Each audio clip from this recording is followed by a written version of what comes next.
You ask Tiger to solve. This deals with linear equations with one unknown.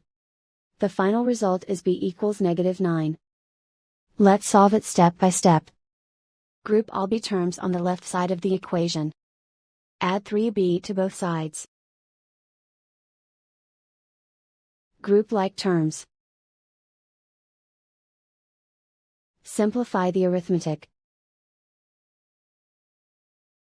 Group like terms. Simplify the arithmetic. Group all constants on the right side of the equation. Add 6 to both sides. Simplify the arithmetic.